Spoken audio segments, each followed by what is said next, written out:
factors affecting reaction rate. There are 5 factors that will affect reaction rate.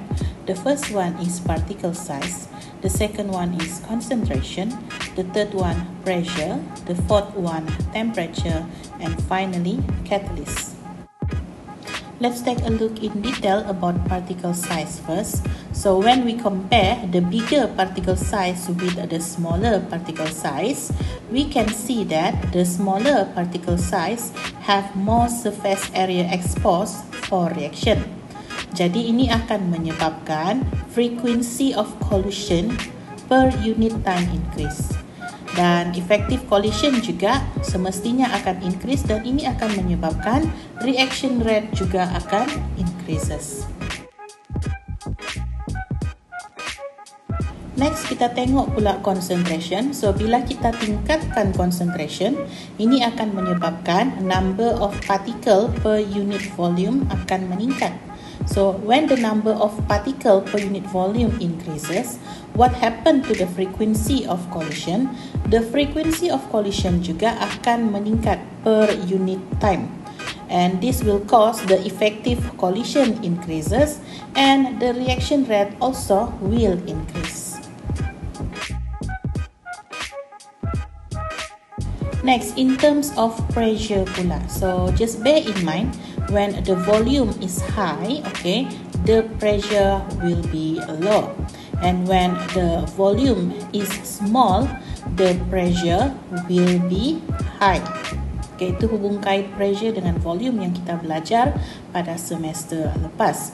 So, daripada segi faktor pressure, when pressure is applied, the volume will decreases. Therefore, the number of particle per unit volume will increase and this will cause the frequency of collision per unit time increase. Jadinya, effective collision akan increase dan reaction rate juga akan increases. Next factor is temperature. So when we rise the temperature, the particles yang pada mulanya move at lower speed, dia akan bergerak dengan higher speed. Kenapa? Sebab dia diberikan tenaga tambahan untuk bergerak dengan lebih laju.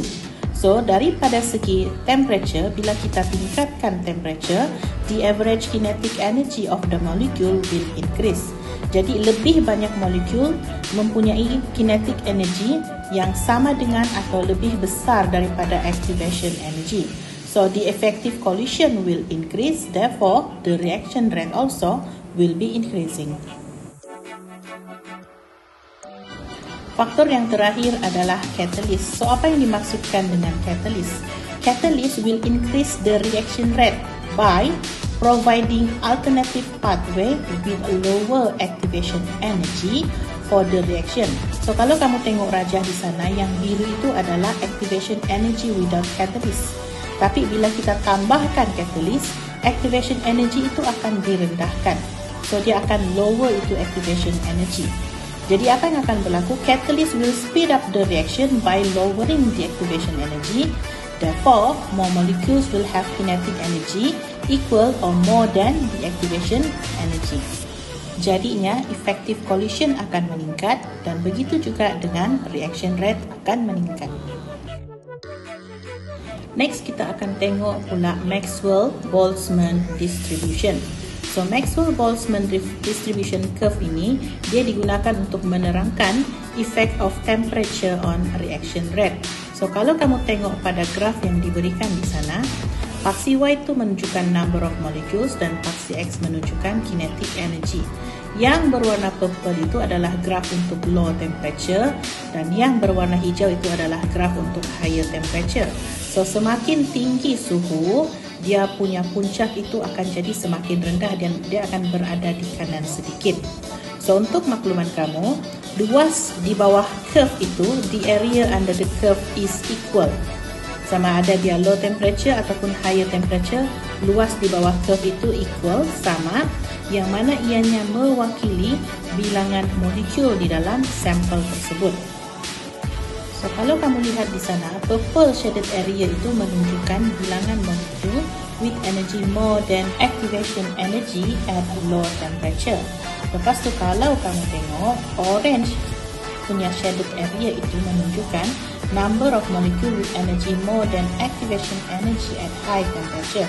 So actually, when the temperature is increasing, the average kinetic energy of the molecule also will be increasing.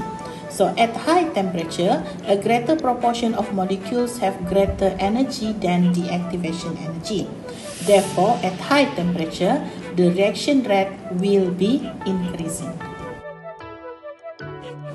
Seterusnya, mari kita tengok beberapa contoh berkaitan factors affecting reaction rate. The first one, explain how temperature would influence the rate of reaction. So, saya terus berikan kamu skema jawapan dia. Kinetic energy is directly proportional to the temperature. So, when the temperature increases, kinetic energy also increases.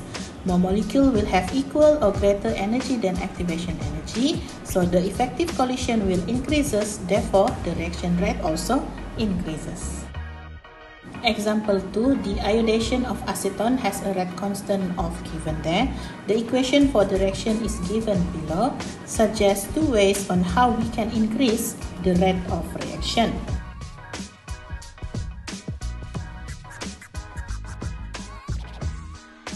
So, di dalam video ini, kita ada belajar 5 faktor yang akan affect the reaction rate. First one, particle size. Second, concentration. Third, pressure. Fourth, temperature. And the last one is catalyst. Okay. So, kita boleh pilih 2 daripada 5 ini? No. Kita kena tengok betul-betul baru kita boleh pilih 2 di antara 5 faktor ini. So, pertama sekali kita kena tengok dia punya rate constant.